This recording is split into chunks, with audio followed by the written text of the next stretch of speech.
ஒட்டுமொத்த இந்துக்களின் உணர்வுக்கு மதிப்பளித்து திருப்பரங்குன்றத்தில் தாவேக அரசு தீபத்தை ஏற்றும் என எதிர்பார்க்கிறோம். இந்து முன்னணி மாநில தலைவர் காடேஸ்வரா சி. சுப்பிரமணியம் அவர்கள் பத்திரிகை அறிக்கை. முருகனின் அறுபடை வீடுகளில் முதல் படை வீடான திருப்பரங்குன்றத்தில் கார்த்திகை தீபத் திருநாளில் தீபம் ஏற்ற வேண்டுமென நீதிமன்றம் உத்தரவு பிறப்பித்தது. கோடிக்கணக்கான முருக பக்தர்களும் இந்த தீர்ப்பை வரவேற்றனர். தீபம் ஏற்றப்படும் என நம்பிக்கொண்டிருந்தனர். ஆனால் திமுக அரசு நீதிமன்ற தீர்ப்பை அமல்படுத்த மறுத்தது.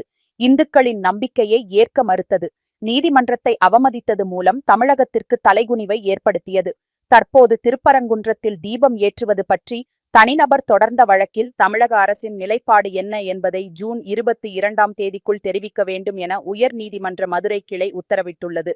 புதிதாக பொறுப்பேற்றுள்ள தமிழக அரசு ஒட்டுமொத்த இந்துக்களின் உணர்வுகளுக்கு மதிப்பளித்தும் நீதிமன்ற தீர்ப்பை நடைமுறைப்படுத்தவும் நடவடிக்கை எடுக்கும் என்பதே அனைவரின் எதிர்பார்ப்பாக உள்ளது. கடந்த திமுக ஆட்சி தொடர்ந்து இந்துக்களின் வழிபாட்டு உரிமைகளுக்கு எதிராகவே செயல்பட்டது. கோவில்களின் மரபுகளை காக்க வேண்டிய அறநிலையத்துறையே தீபம் ஏற்ற வேண்டும் என்ற உயர் நீதிமன்ற தீர்ப்பை எதிர்த்து பக்தர்களின் காணிக்கையை செலவழித்து மனு தாக்கல் செய்தது. ஒட்டுமொத்த இந்துக்களின் கோபத்திற்கு ஆளானதால் தான் 2026 சட்டமன்ற தேர்தலில் திமுக படுதோல்வியை சந்தித்தது. தற்போது அமைந்துள்ள தமிழக வெற்றிக் கழக அரசு பொறுப்பேற்றுக் கொண்ட முதல் நாளே இது அனைத்து மதத்தினருக்கும் சமமான அரசாக இருக்கும் என்று அதன் தலைவர் திரு ஜோசப் விஜய் தெரிவித்தார். இதன் காரணமாகவே திருப்பரங்குன்றம் சட்டசபை தொகுதியில் கூட தமிழக வெற்றிக் கழகமே வெற்றி பெற்றுள்ளது. சென்ற ஆட்சியில் போலி மதசார்பின்மை என்ற பெயரில் திமுக செய்த தவறை தவேக அரசு செய்யாது என தமிழக மக்கள் நம்புகிறார்கள்.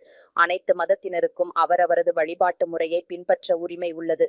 ஆனால் திருப்பரங்குன்றத்தில் தீபம் ஏற்றுவது தொடர்பான விவகாரத்தில் பல அரசியல் கட்சிகளும் பிரிவினைவாத சக்திகளும் ஒன்றிணைந்து தீபம் ஏற்றுவதை தடுக்க முயற்சி செய்தன. சென்ற வாரம் கூட திருப்பரங்குன்றம் பற்றி ஆவணப்படத்தை திரையிடுகிறோம் என்ற பெயரில் மக்களிடையே பிரிவினையை உண்டாக்க சிலர் முயற்சித்தனர். இதை தமிழக அரசு தடை செய்ததை வரவேற்கிறோம். ஜனநாயக நாட்டில் மக்களின் உணர்வுகளுக்கு மதிப்பளித்தும் உயர்நீதிமன்றத்தின் தீர்ப்பின்படி திருப்பரங்குன்றம் மலை மீது தமிழக அரசு நிச்சயம் தீபம் ஏற்றும் என நம்புகிறோம்.